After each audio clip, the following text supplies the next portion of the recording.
स्वागत है साथियों। जीएस ऑनलाइन में हम लोग दृष्टि क्विक बुक को समराइज़ कर रहे थे। हिस्ट्री का सब्जेक्ट चल रहा था, तो इसमें जो आपके प्लेलिस्ट हैं उनको आप विज़िट करें तो वहाँ से आपको अलग अलग प्लेलिस्ट प्राचीन भारत, मध्यकालीन भारत और आधुनिक भारत की तीनों के हैं। लिंक आपको डिस्क्रिप्शन बॉक्स में मिल जाएगी। अभी तक हम लोगों ने जो इसका पिछला वीडियो है वो भारत में जितने गवर्नर जनरल थे उनको हमने डिस्कस किया, बंगाल से शुरू करके।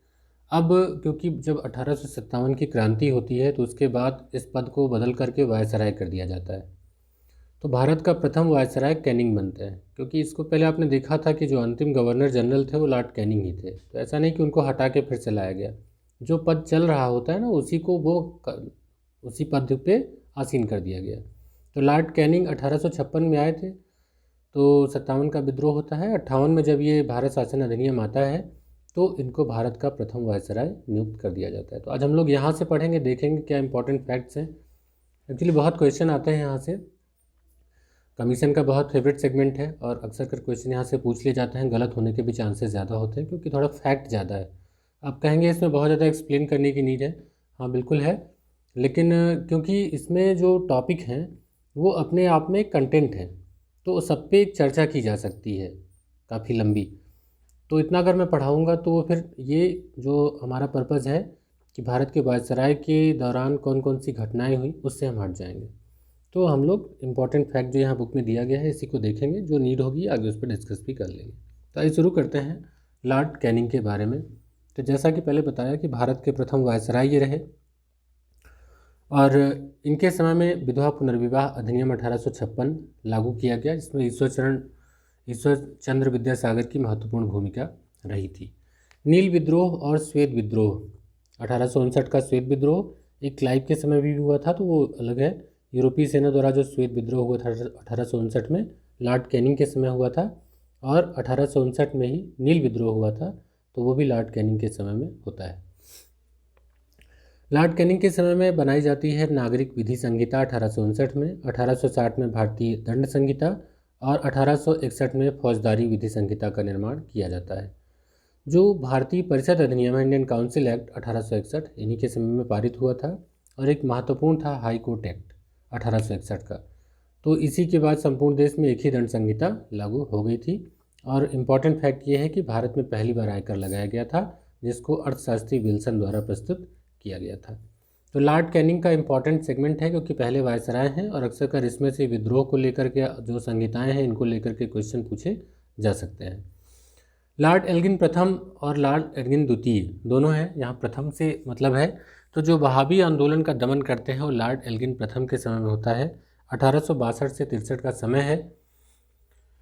लॉर्ड जॉन लॉरेंस, इनके समय में जो सबसे महत्वपूर्ण थी अफ़गानिस्तान में हस्तक्षेप की नीति। तो किसने अफ़गानिस्तान में हस्तक्षेप की नीति अपनाई थी? तो जॉन लॉरेंस की नीति थी ये। इन्हीं के समय में होता है भूटान युद्ध 1865 का, और इन्हीं के समय में अकाल आयोग का गठन होता है कैंपेबल के नेतृत्व में।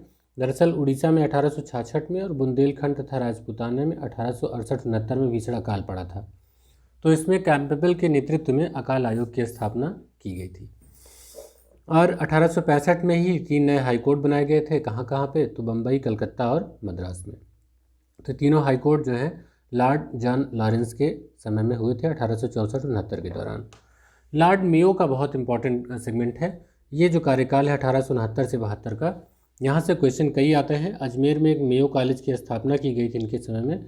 तो दरअसल जो भारतीय युवराज थे उनके अध्ययन के लिए था ये। इन्हीं के समय में आर्थिक विकेंद्रीकरण की नीति का आरंभ होता है। और सबसे महत्वपूर्ण है कृषि विभाग की स्थापना लॉर्ड मेयो के समय में ही होती है। और बहुत बार पूछा जाने वाला क्वेश्चन भी यही है कि भारत में पहली जनगणना किसके काल में होती है? तो 1872 में होती है पहली जनगणना, वो लॉर्ड मेयो के ही कार्यकाल में होती है। इनके समय में ही सांख्यिकी सर्वेक्षण विभाग का गठन किया गया। और बाद में एक ऐसे ये वायसराय रहे जिनकी अंडमान निकोबार की राजधानी जो है पोर्ट ब्लेयर, वहाँ पर इनकी हत्या कर दी गई। तो ऐसा भी क्वेश्चन पूछा गया है कि किस वायसराय की हत्या पोर्ट ब्लेयर में कर दी गई? तो लॉर्ड मेयो। लॉर्ड नॉर्थब्रुक, तो जब प्रिंस ऑफ वेल्स भारत की यात्रा पर आते हैं 1875-76 में, तो किसके समय में आए थे? उस समय कौन था यहाँ वायसराय? थे लॉर्ड नॉर्थब्रुक थे। और पंजाब में कूका विद्रोह का भी दमन 1872 में उन्होंने किया था। इसके बाद विख्यात कवि, उपन्यासकार, निबंध लेखक कौन था वायसराय? तो वो था लॉर्ड लिटन, और साहित्य जगत में इसे कहा जाता था ओवन मेरेडिथ। तो ये क्वेश्चन पूछा गया है, कई एग्ज़ाम में है। प्रैक्टिस सेट ज़रूर हल किया करिए, बिना प्रैक्टिस सेट के आप इस तरीके के टॉपिक को नहीं तैयार कर पाएंगे। तो इनके दौरान भी 1876-78 में भयंकर अकाल पड़ता है और कई क्षेत्र बहुत बुरी तरीके से प्रभावित होते हैं। जो प्रसिद्ध है आयोग, स्ट्रेची आयोग, तो रिचर्ड स्ट्रेची की अध्यक्षता में था यह अकाल आयोग। इन्हीं के समय में, लॉर्ड लिटन के समय में इसकी नियुक्ति की गई थी। इन्हीं के समय में राजकीय उपाधि अधिनियम 1876 भी पारित किया गया था। जो पहला दिल्ली दरबार का आयोजन था 1 जनवरी 1877 को, तो इसी में ब्रिटेन की महारानी विक्टोरिया को कैसरे हिंद की उपाधि से विभूषित किया गया था इन्हीं के दौरान। अगर लॉर्ड लिटन का नाम सबसे ज़्यादा जाना जाता है तो वो जाना जाता है वर्नाक्यूलर प्रेस एक्ट के लिए। तो इन्होंने मुंह बंद करने वाला कानून लाया था, वर्नाक्यूलर प्रेस एक्ट 1878।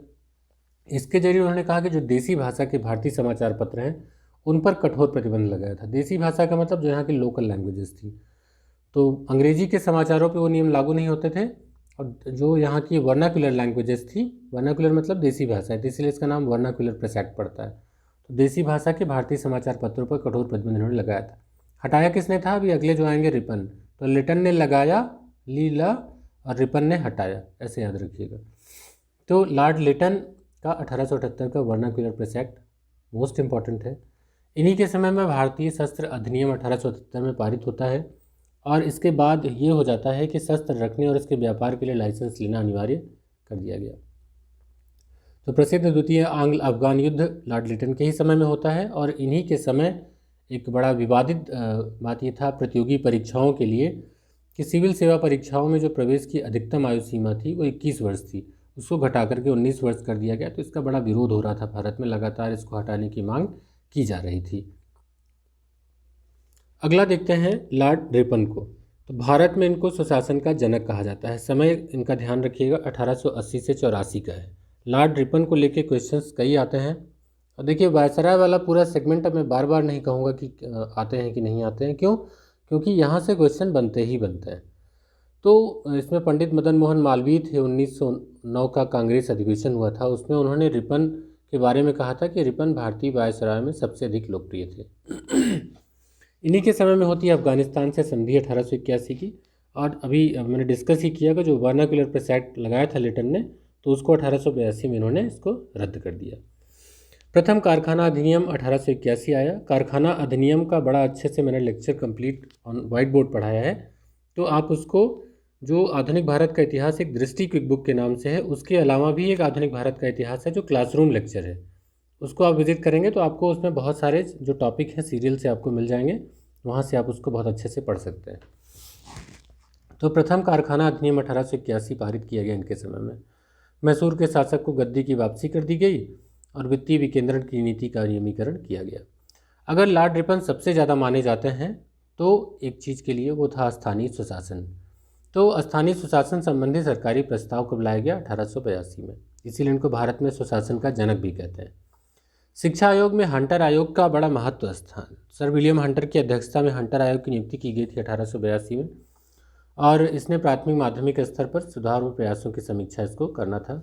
तो क्योंकि 1854 में वुड डिस्पैच आया था, उसके बाद भी काफ़ी सुधार हुए थे। 1882 का जो हंटर आयोग है उसके सिफारिशें काफ़ी हद तक लागू हुई।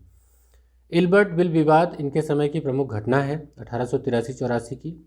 नियमित जनगणना की शुरुआत 1881 में होती है। फ्लोरेंस नाइटिंगेल ने रिपन को भारत के उद्धारक की संज्ञा दी थी। तो ये रहा रिपन का पूरा, और रिपन से क्वेश्चन भी बनते हैं। लॉर्ड डफरिन का देखते हैं कार्यकाल। तो इनके समय में भारतीय राष्ट्रीय कांग्रेस की स्थापना होती है, सबसे इम्पॉर्टेंट फैक्ट है ये। तो स्थापना कब हुई थी? 1885 में, 28 दिसंबर 1885। लॉर्ड डफरिन का जो कार्यकाल है वो है 1884 से 88 का। तो भारतीय राष्ट्रीय कांग्रेस की स्थापना इन्हीं के दौरान होती है, ये क्वेश्चन पूछा गया है। तृतीय आंग्ल बर्मा युद्ध और बर्मा का अंतिम रूप से विलय भी इन्हीं के समय हुआ। तो ऐसे भी पूछा सकता है कि किसके शासनकाल में, किस वायसराय के शासनकाल में बर्मा का भारत में विलय कर लिया गया। तो भारत का अंतिम रूप से विलय जो है तृतीय आंग्ल बर्मा युद्ध में होता है। और बर्मा को अलग कब किया गया, तो अभी मैं आगे बताऊंगा आपको। वैसे मैं थोड़ा हिंट दे देता हूँ कि जब आता है 1935 का शासन अधिनियम आता है तो उसके तहत उसको अलग कर दिया जाता है। अब देखिए, बंगाल टेनेंसी एक्ट काश्तकारी अधिनियम जो था 1885 और पंजाब टेनेंसी एक्ट 1887 पारित हुआ। एक था एचिसन आयोग, इनके समय में आया था, ये नागरिक सेवा के विकास के लिए बनाया गया था। लॉर्ड लैंसडाउन के समय में द्वितीय कारखाना अधिनियम आया 1891 में। भारतीय परिषद अधिनियम 1892 आया। डूरंड आयोग की स्थापना हुई। इसका काम था भारत अफगानिस्तान सीमा का निर्धारण करना। और सबसे ज़्यादा अगर लैंसडाउन को क्वेश्चन पूछा गया है तो वो सम्मति आयु विवाह अधिनियम को लेकर के है। ये 1891 में हुआ था। इसका भी डिटेल आपको पढ़ाया जा चुका है, अभी मैं यहाँ डिस्कस नहीं करूँगा। 1893 में अफीम आयोग का गठन भी लॉर्ड लैंसडाउन के समय में किया जाता है। तो सम्मति आयु विवाह अधिनियम जो है वो 1891 का, वो ज़्यादा इंपॉर्टेंट है, इसको याद रखिएगा। एक कथन बड़ा इंपॉर्टेंट है, उसने कहा था कि हमने भारत को तलवार के बल पर जीता है और तलवार के बल पर ही इसे अधीन रखेंगे। तो ये दम्भ भरी चुनौती किसकी थी? ये थी लॉर्ड एल्गिन द्वितीय की। तो इनका स्टेटमेंट है, इसलिए पूछा जाता है। और इन्हीं के समय में पूना में प्लेग का प्रकोप फैल जाता है। तो चूँकि अधिकारी उसमें बहुत लापरवाही करते हैं, इसलिए चापीकर बंधुओं ने 2 ब्रिटिश अधिकारियों की हत्या कर दी थी। और अकाल जो पड़ा था उसकी जांच के लिए लायल आयोग का गठन किया गया था। एक था बेल्बी आयोग। ये बेल्बी आयोग क्या था? तो 1895 में भारतीय व्यय की जांच के लिए बेल्बी आयोग का गठन किया गया था। तो आयोग वगैरह थोड़ा सा इंपॉर्टेंट हो जाते हैं किसके समय में रहे हैं। लॉर्ड कर्जन बहुत ही चर्चित अलोकप्रिय वायसराय। रोनाल्डसे ने कर्जन की जीवनी लिखी। गोखले ने इनको आधुनिक भारत का औरंगजेब कहा। इन्होंने दरअसल बहुत केंद्रीय व्यवस्था जो थी ना, उसको बहुत केंद्रीकरण कर दिया। केंद्रीय गुप्तचर व्यवस्था की शुरुआत हुई। भारत में पाउंड को मान्य कर दिया गया। 1 पाउंड 15 रुपये के बराबर होता था 1899 में।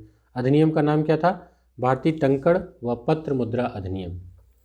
पंजाब भूमि अनाक्रमण एक्ट पारित करा दिया। इससे क्या हुआ कि किसान की भूमि जो है वो दूसरे जो गैर कृषक है उनके पास न जाने पाए। 1900 में 1901 में पहली बार जाति आधारित जनगणना, जिसकी आज सारी पार्टियां मांग कर रही हैं।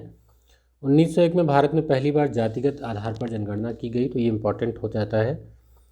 पूसा में एग्रीकल्चर इंस्टीट्यूट की स्थापना 1903 में की गई। और फारस अफगान झगड़े को सुलझाने का भी प्रयास कर्जन ने किया। 1904 में एक लाते हैं ऑफिशियल सीक्रेट एक्ट। तो इसको पारित करके सरकारी नियंत्रण को और बढ़ा देते हैं। पुलिस आयोग का भी गठन 1902 में किया गया था। ये किसकी अध्यक्षता में था? एंड्रयू फ्रेजर की अध्यक्षता में। और एक विश्वविद्यालय आयोग की स्थापना की गई थी 1902 में, जो कि बाद में विश्वविद्यालय सुधार आयोग 1904 पारित होता है। तो इस आयोग के अध्यक्ष थे सर टॉमस रैले। इसके बाद एक सिंचाई आयोग था मान क्रीफ की अध्यक्षता में। और उद्योग व वाणिज्य विभाग की स्थापना भी कर्जन के समय में की जाती है। एक महत्वपूर्ण है कर्जन का दौर। वो कर्जन का दौर 2 चीज़ों के लिए ज़्यादातर पूछा जाता है। एक है भारतीय पुरातत्व सर्वेक्षण विभाग की स्थापना किसके समय में होती है? तो वो कर्जन के समय में। और दूसरा है 1905 का बंगाल विभाजन। बंगाल विभाजन के समय कौन था? कर्जन। तो इसी के लिए जाने ही जाते थे, इसे उनको अलोकप्रिय कहा गया है। तो तिब्बत में एक चला गया था यंग हस्बैंड मिशन 1903 से 4। तो ये भी इन्हीं के समय में हुआ था। इनके समय में एक अकाल आयोग का गठन हुआ एंटली मैकडोनाल्ड की अध्यक्षता में। और प्राचीन स्मारक संरक्षण अधिनियम 1904 का इन्हीं के समय में आया था। बाद में कर्जन का थोड़ा विवाद हो गया। जो मुख्य सेनापति किशनर थे, तो इसकी वजह से इन्होंने 1905 में त्यागपत्र दे दिया, अगस्त 1905 में। तो ये अत्यधिक केंद्रीकरण निरंकुश शासन के हिमायती थे। और ये बड़े व्यंग कसते थे। कहते थे कि पूर्व एक ऐसा विश्वविद्यालय है कि जहाँ विद्यार्थी को कभी डिग्री नहीं मिलती, यानी कि भारतीय शिक्षा का मजाक उड़ा रहे थे। और कलकत्ता की नगरपालिका का ऐसे मजाक उड़ाया कि मैं वायसराय के बाद कलकत्ता का महापौर बनना चाहूँगा। कि मतलब कलकत्ता अपने आप को इतना श्रेष्ठ समझता है कि वायसराय वहाँ का महार बन रहा है। ये व्यंग कस रहे थे, महापौर बनना चाहूँगा। कांग्रेस पर क्या व्यंग उन्होंने कसा कि कांग्रेस अब मरणशील है और मेरी इच्छा है कि मैं इसकी शांतिपूर्ण मृत्यु में सहयोग कर सकूँ। तो ऐसी दम्भ भरी बातें कर करके ये सब भारत से विदा हो गए। लॉर्ड मिंटो द्वितीय मैंने कहा था ना कि प्रथम द्वितीय का थोड़ा ध्यान रखिएगा। 1905 से 1910 का समय है। और यहाँ से क्वेश्चन खूब आते हैं कि मुस्लिम लीग की स्थापना के समय कौन था वायसराय? तो लॉर्ड मिंटो द्वितीय थे, क्योंकि मुस्लिम लीग की स्थापना 1906 में होती है और 1905 से 1910 का दौर है लॉर्ड मिंटो द्वितीय का है। तो इन्हीं के समय में खुदीराम बोस को फांसी दी जाती है। बाल गंगाधर तिलक को राजद्रोह के आरोप में 6 वर्ष का कारावास होता है। बहुचर्चित मार्ले मिंटो सुधार अधिनियम, जो इसमें मिंटो आता है ना, इससे पूछा सकता है कि मिंटो कौन थे। तो लॉर्ड मिंटो प्रथम भी हो सकता है विकल्प में, लॉर्ड मिंटो द्वितीय भी हो सकता है, तो ये द्वितीय हैं। तो मार्ले मिंटो सुधार अधिनियम 1909 में पारित किया गया। इसी में सांप्रदायिक निर्वाचन प्रणाली की शुरुआत की गई थी। इसका एक दूसरा नाम भी है भारतीय परिषद अधिनियम 1909। नाम में भी है, तो याद रखेंगे कि लॉर्ड मिंटो द्वितीय के कार्यकाल में ये हुआ था। इन्हीं के समय में सूरत में कांग्रेस का विभाजन हुआ 1907 में, और 1908 का समाचार पत्र अधिनियम भी पारित किया गया। और इन्हीं के समय में जो कार्यकारिणी बनी थी, उसका पहला भारतीय सदस्य थे SP सिन्हा, उनकी नियुक्ति हुई थी। लॉर्ड हार्डिंग द्वितीय, जो बंगाल विभाजन करजन के समय में होता है, और रद्द किसके समय में होता है? तो लॉर्ड हार्डिंग द्वितीय। लॉर्ड हार्डिंग द्वितीय का समय जो है 1910 से 16 का है। आप जानते हैं कि 1911 में दिल्ली राजधानी बनी, तो राजधानी का कलकत्ता से दिल्ली का हस्तांतरण जो है वो दिल्ली दरबार और आयोजन जो है वो इन्हीं के समय में होता है। बंगाल विभाजन रद्द भी होता है उसी में। एक आता है एस्लिंगटन आयोग। ये क्या था? तो इस आयोग ने नागरिक सेवाओं में 25% भारतीयों की नियुक्ति की बात कही थी। ये किसने? एस्लिंगटन आयोग ने। और एक शिक्षा संकल्प का प्रस्ताव लाया गया था कि जिससे भारत में अशिक्षा को समाप्त करने का दायित्व तो सरकार ने ले लिया। तो लॉर्ड हार्डिंग द्वितीय का दिल्ली दरबार, जो तीसरा दिल्ली दरबार था, वो इम्पॉर्टेंट है। बंगाल विभाजन रद्द करना अक्सर कर यहाँ से क्वेश्चन पूछे जाते हैं। लॉर्ड हार्डिंग द्वितीय के समय में ही पहला विश्व युद्ध शुरू हो जाता है 1914 में, और इन्हीं के समय में मदन मोहन मालवीय स्थापना करते हैं अखिल भारतीय हिंदू महासभा की। कब? 1915 में। और मदन मोहन मालवीय स्थापना करते हैं बनारस हिंदू विश्वविद्यालय BHU की। कब? 1916 में। तो 15-16 में ये दो संगठन आ जाते हैं। लॉर्ड चेम्सफोर्ड को लेकर कई बार आयोग ने क्वेश्चन पूछे हैं। लॉर्ड चेम्सफोर्ड में क्या है? होम रूल लीग की स्थापना इन्हीं के समय में होती है। कांग्रेस का लखनऊ अधिवेशन भी 1916 में ही होता है। कांग्रेस और मुस्लिम लीग के बीच जो लखनऊ समझौता हुआ 1916 का। समय थोड़ा सा ध्यान रखें कि चेम्सफोर्ड का समय है 1916 से 1921। अब बताइए इस दौरान कौन सा आंदोलन पड़ेगा? तो असहयोग और खिलाफत आंदोलन पड़ेगा कि नहीं? तो बिल्कुल सही है। तो प्रांतों में द्वैत शासन का प्रारंभ इन्हीं के समय में हुआ। और जो इसका दौर देखें, जलियांवाला बाग क्या है? तो जलियांवाला बाग 1919 में हुआ था। तो किसके यहाँ समय में पड़ेगा? लॉर्ड चेम्सफोर्ड के समय में। रॉलेट एक्ट, भारत शासन अधिनियम 1919, जलियांवाला बाग हत्याकांड, मांटेग्यू चेम्सफोर्ड घोषणाएं, चंपारण आंदोलन, साबरमती आश्रम की स्थापना, अहमदाबाद में सत्याग्रह, खेड़ा सत्याग्रह। तो ऐसे बहुत सारे इवेंट हैं। अगर सारे ना भी याद हों तो हिस्ट्री के जो आप एक कंटिन्यूस पढ़ते हैं तो आपको आइडिया लग जाएगा। 1916 से 21 के बीच में जितनी घटनाएं घटित हुई हैं, तो उसमें वायसराय कौन थे? Lord Chelmsford. इसके बाद आते हैं लॉर्ड रीडिंग। लॉर्ड रीडिंग का जो कार्यकाल है वो 1921 से 26 का है। तो चौरी चौरा इनके समय में होता है। उसी की वजह से असहयोग खिलाफत आंदोलन को कैंसिल कर दिया गया था। 5 फरवरी 1922 को असहयोग आंदोलन वापस ले लिया गया। लॉर्ड रीडिंग एकमात्र यहूदी वायसराय थे, और इन्हीं के समय में होता है केरल का मोपला विद्रोह 1921 में। तो इनके समय में 1910 का प्रेस एक्ट और 1919 के रॉलेट एक्ट की वापसी हो जाती है। 1921 में आते हैं प्रिंस ऑफ वेल्स, भारत आगमन होती है। इन्हीं के समय में काकोरी ट्रेन एक्शन, जो कि इसका नाम उत्तर प्रदेश सरकार ने बदल दिया है। जो डकैती लिखा है, लूट लिखा जाता है, वो उसको उन्होंने काकोरी ट्रेन एक्शन कर दिया है। 1925 में वो लॉर्ड रीडिंग के समय में ही हुआ था। स्वामी श्रद्धानंद की हत्या भी इसी समय में हुई थी। स्वराज पार्टी की स्थापना 1923 में होती है, इन्हीं के समय में। CR दास और मोतीलाल नेहरू थे, स्वराज पार्टी की स्थापना हुई। इसके बाद जो परीक्षा होती थी ICS की, तो दिल्ली व लंदन में एक साथ कराने का निर्णय 1923 में लिया गया। और एक थी एकवर्थ समिति, तो इसी की अनुशंसा पर रेल बजट को आम बजट से अलग कर दिया गया। और पहली बार जो अलग से रेल बजट प्रस्तुत किया गया वो था 1924-25। और इसको जो वर्तमान में BJP गवर्नमेंट है उसने इसको बदल दिया, फिर से उसको मिला करके एक ही पेश किया जाने लगा। एक था ली आयोग, तो ये सैन्य सुधारों के लिए था। सैंडहर्स्ट की अध्यक्षता में समिति गठित हुई थी। इसमें मोतीलाल नेहरू भारतीय सदस्य बने थे। सैंडहर्स्ट की अध्यक्षता में समिति जो ली आयोग था, तो इसमें ये थी कि भारत शासन अधिनियम 1919 के अंतर्गत विचार किए गए सामाजिक लोक सेवा आयोग की स्थापना बिना किसी देरी के की जाए। तो एक सामाजिक लोक सेवा आयोग की स्थापना के लिए ली आयोग का गठन किया गया 1924 में। लॉर्ड इरविन का जो था, तो उनके लिए सबसे ज़्यादा इम्पोर्टेंट ये है कि इरविन का जो कार्यकाल 1926 से 31 का है। तो इस दौरान शुरू क्या हुआ था? सविनय अवज्ञा आंदोलन, तो ये इम्पॉर्टेंट है। और गांधी इरविन समझौता। तो अब आपको एक कहानी पकड़ लेंगे। एक सविनय अवज्ञा आंदोलन के समय थे, तो प्रथम के बाद गांधी इरविन जो समझौता होता है, द्वितीय गोलमेज सम्मेलन में जाने के लिए। तो ये सारी बातें इसमें आ जाएंगी। तो साइमन कमीशन का भारत में आगमन होता है 1928 में। भारतीयों द्वारा तीव्र विरोध किया गया। नेहरू रिपोर्ट 1928 में प्रस्तुत की जाती है। जो बटलर समिति है वो देशी रियासतों के संबंध में थी, हार्टुंग बटलर समिति। तो 1927 में इसका गठन किया गया था। इन्हीं के समय में सैंडर्स की हत्या, दिल्ली विधानसभा के कक्ष में बम विस्फोट 1929 में, लाहौर षड्यंत्र केस और लंबे उपवास के कारण जतिन दास की मृत्यु 1929 में हो जाती है। जो लाहौर अधिवेशन है उसमें पूर्ण स्वराज का प्रस्ताव पारित किया गया। कब? 1929 में। और एक था रॉयल कमीशन, तो कृषि से संबंधित था ये, और इसी की अनुशंसा पर imperial council of agricultural research 1929 की स्थापना की गई।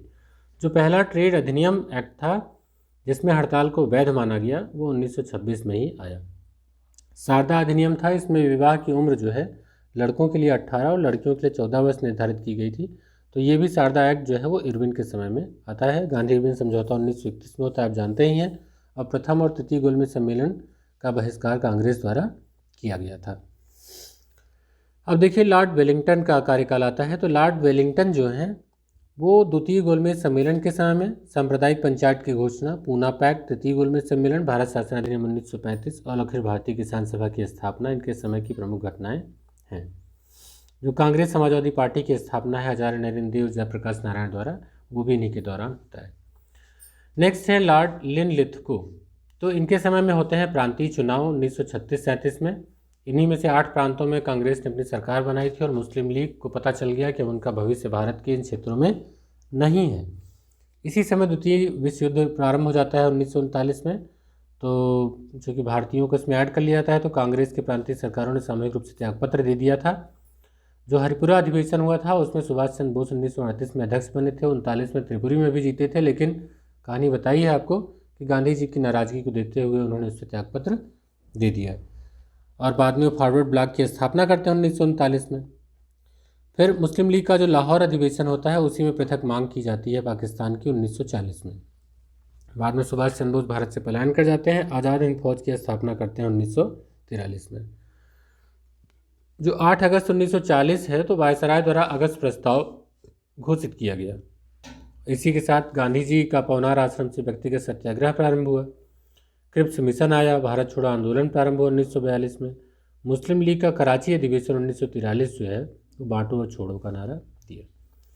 अगला इंपॉर्टेंट लॉर्ड वेवेल का, तो श्री राजगोपालाचारी द्वारा CR फार्मूला प्रस्तुत किया गया। गांधी जिन्ना की वार्ता जो है असफल हो गई, 1944 की घटना है।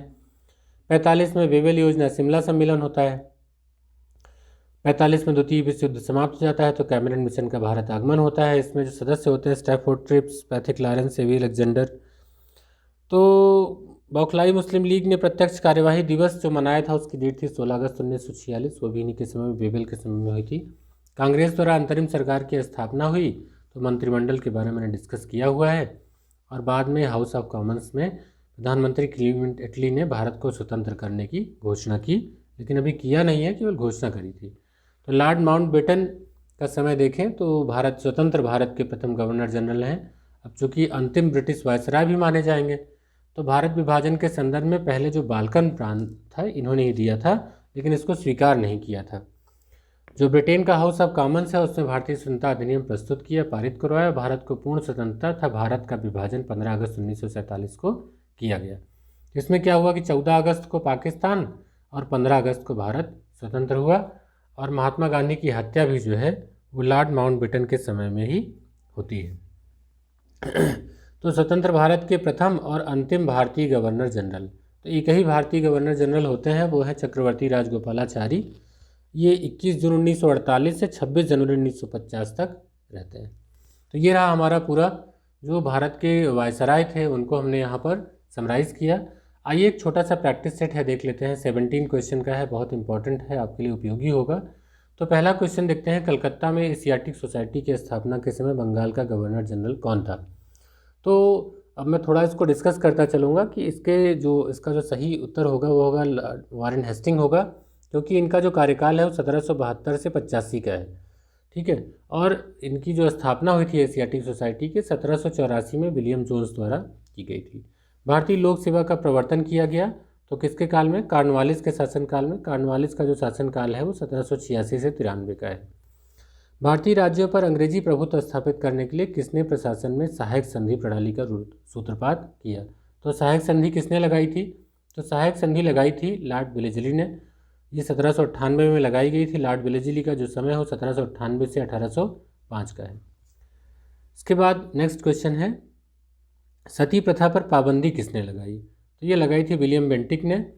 तो जो विलियम बेंटिक थे, एक्चुअली इनका जो कार्यकाल था वो दो भागों में आप इसको बांट के देख सकते हैं कि 1828 से 33 तक है। तब ये बंगाल के जो गवर्नर थे, और बाद में बंगाल का प्रथम जो भारत का प्रथम गवर्नर जनरल बना दिया जाता है तो विलियम बेंटिक को बना दिया जाता है। 1833 और 35 का जो समय है वो इन्हीं के समय में, तो लॉर्ड विलियम बेंटिक यहाँ पर बनते हैं। तो इन्हीं के समय में सती प्रथा पर पाबंदी लगाई जाती है। ये ईयर कब होता है? 1829 में। अगला है, भारतीय पुरातत्व सर्वेक्षण की स्थापना किसके काल में हुई थी? तो भारतीय पुरातत्व सर्वेक्षण की स्थापना भी मैंने पढ़ा ही था कि लॉर्ड कर्जन के समय में हुई थी। तो टिक भी कर देता हूँ मैं, लॉर्ड कर्जन के समय में हुई थी। निम्नलिखित में से कौन सा एक भारत का प्रथम वायसराय था? तो भारत का पहला वायसराय बताइए। अभी तो मैंने शुरुआती जिसे से करी है, तो लॉर्ड कैनिंग। समय इनका है 1856 से 57 तक थे ये गवर्नर जनरल, और बाद में इन्हीं को चूंकि विद्रोह के बाद बना दिया जाता है वायसराय, तो 1858 से 62 का इनका कार्यकाल जो है वो वायसराय का होता है। भारत में किस गवर्नर जनरल ने भारत में दास प्रथा को समाप्त किया? तो दास प्रथा को समाप्त किया था लॉर्ड एलन बरो ने। और ये कब था? तो 1843 में था। और 1843 में जो अधिनियम 5 था उसी के तहत भारत में दास प्रथा को समाप्त कर दिया गया। इसके बाद है, भारत में स्थानीय स्वायत्त शासन को किसने प्रोत्साहित किया था? तो स्थानीय स्वायत्त जो स्वशासन था उसके पिता कहे जाते हैं लॉर्ड रिपन, और इनका जो समय है वो 1880 से 84 का है। जो स्थानीय स्वशासन संबंधित प्रस्ताव पारित किया गया था वो 1882 में किया गया था। तो 8 का आपका डी आंसर जो है वो सही हो जाएगा, 8 का डी। भारत में अंग्रेजों के समय प्रथम जनगणना हुई थी। प्रथम जनगणना कब हुई थी? 1972 में। अब इसमें से किसका कार्यकाल इस दौरान पड़ेगा? देखिए, लॉर्ड मेयो का जो कार्यकाल है उन्हीं के समय प्रथम जनगणना हुई थी। 1869 से 72 इनका समय है। इसके बाद है, निम्नलिखित कथनों पर विचार कीजिए। रॉबर्ट क्लाइव बंगाल के प्रथम गवर्नर जनरल थे। दूसरा है, विलियम बेंटिक भारत के प्रथम गवर्नर जनरल थे। सोच के बताइए, क्या रॉबर्ट क्लाइव बंगाल के प्रथम गवर्नर जनरल थे? नहीं, वो तो वॉरेन हेस्टिंग थे बंगाल के प्रथम गवर्नर जनरल। तो 1774 में उनको बनाया जाता है। तो ये तो केवल प्रथम गवर्नर थे। तो पहला स्टेटमेंट आपका यहीं गलत हो गया। दूसरा है, विलियम बेंटिक भारत के प्रथम गवर्नर जनरल थे, ये बिल्कुल सही है। तो इसमें पूछा है कौन सा सही है, तो केवल 2 सही है, यानी कि बी विकल्प सही हो जाएगा। किस गवर्नर जनरल पर महाभियोग का मुकदमा चलाया गया था? तो महाभियोग का मुकदमा जो है वॉरेन हेस्टिंग के ऊपर चलाया गया था कि वॉरेन हेस्टिंग जब यहाँ से जाते हैं, जो पिट्स इंडिया एक्ट 1784 का आता है, तो उसी के विरोध में इस्तीफा दे करके जाते हैं। और जब ये 1785 में इंग्लैंड पहुँचते हैं तो एडमंड बर्ग थे, उनके द्वारा उन पर महाभियोग का मुकदमा दायर किया गया, लेकिन बाद में 1795 के लगभग इनको सभी आरोपों से मुक्त कर दिया गया। तो यहाँ पर आपका आंसर आपको मिल जाता है वॉरेन हेस्टिंग 11 का ए। नेक्स्ट क्वेश्चन देखते हैं, लॉर्ड कॉर्नवालिस की कब्र कहाँ पर स्थित है? तो लॉर्ड कॉर्नवालिस की कब्र भारत में ही है, उत्तर प्रदेश के गाजीपुर में। तो गाजीपुर में इनकी कब्र स्थित है। निम्नलिखित में से कौन सा युग्म सुमेलित नहीं है? तो यहाँ पर दिए हैं कई युद्ध, तो मैं एक एक का पढ़ के बताता चलता हूँ। चूँकि सुमेलित नहीं पूछा जाए तो चारों विकल्प पढ़ने कंपलसरी हो जाते हैं। बक्सर का युद्ध जो है वो हेक्टर मुनरो के समय में होता है, ये सही है। लॉर्ड हेस्टिंग्स जो है वो आंग्ल नेपाल युद्ध इनके समय में होता है, वो भी सही है। जो चतुर्थ आंग्ल मैसूर युद्ध है वो वेलेस्ली के समय में होता है, वेलेस्ली, ये भी सही है। जो तृतीय आंग्ल मराठा युद्ध है ये होता है लॉर्ड हेस्टिंग्स के समय में। तो ये जो लॉर्ड हेस्टिंग्स हैं आंग्ल नेपाल युद्ध, इन्हीं के समय में ये भी होता है तृतीय आंग्ल मराठा युद्ध। तो ये तृतीय आंग्ल मराठा युद्ध का जो समय है वो 1816 से 19 का है, और लॉर्ड हेस्टिंग का जो समय है 1813 से 23 का है। तो इसी दौरान जो है ये होता है। तो आपसे ऐसे ही पूछा सकता है। तो ये मेल करने के क्वेश्चन अब ज़्यादा आते हैं, इसलिए इनको ज़्यादा ध्यान से देखिएगा। तथा कथित कुप्रशासन के आधार पर किस गवर्नर जनरल ने मैसूर राज्य का प्रशासन को ले लिया था? तो इसमें जो है लॉर्ड विलियम बेंटिक थे, उन्होंने इस प्रशासन को अपने हाथ में ले लिया था। तो दरअसल कुप्रशासन के आधार पर मैसूर के अलावा कुर्ग और कछार की भी रियासतों का विलय जो है विलियम बेंटिक ने किया हुआ था। ठगों के दमन में निम्नलिखित में से कौन संबद्ध था? तो ठगों का जो दमन था वो 1830 में हुआ था। और कौन कौन था इसमें? तो जो सबसे महत्वपूर्ण थे कैप्टन स्लीमैन, तो ये बेंटिक के समय में इनकी नियुक्ति हुई थी और ये 1830 में हुआ था। आप जानते हैं कि बेंटिक का जो समय है वो 1828 से 33 का है, तो आपका यहाँ पर गलत नहीं होगा, कैप्टन स्लीमैन। उसके बाद है अंग्रेज़ों द्वारा सिंध विजय संपन्न हुई, तो सिंध का विलय कब किया गया? तो 1843 में इसका विलय किया गया है। कब? 1843 में सिंध का विलय किया गया है। और इसका आंसर होगा, ये थे लॉर्ड एलनबरो के समय, तो एलनबरो के समय में सिंध विजय संपन्न हुई। भारत में प्रथम रेल लाइन का निर्माण किन नगरों के बीच में हुआ? तो पहली बात तो प्रथम रेल लाइन जो है वो 1853 में होता है, तो ये याद रखेंगे। और उस समय कौन था वायसराय? तो उस समय जो गवर्नर जनरल थे तो वो थे डलहौजी, 1848 से 56 का, तब वो गवर्नर जनरल कहलाएंगे ना, वायसराय नहीं थे। और ये चलाई कहाँ से कहाँ तक गई थी? मुंबई से ठाणे, तो आपका ये विकल्प भी सही हो जाता है। तो हमने ये चैप्टर पूरा कंप्लीट कर लिया। इसके बाद जो अगला चैप्टर आएगा वो होगा भारत में संवैधानिक विकास, और बहुत जल्दी अभी ये बुक के जो लगभग लास्ट चैप्टर्स हैं वो चल रहे हैं, तो इसको हम लोग जल्दी जल्दी फटाफट कंप्लीट करेंगे। मिलते हैं अपने अगले वीडियो में भारत के संवैधानिक विकास के साथ। तब तक पढ़ते रहिए, मस्त रहिए, स्वस्थ रहिए।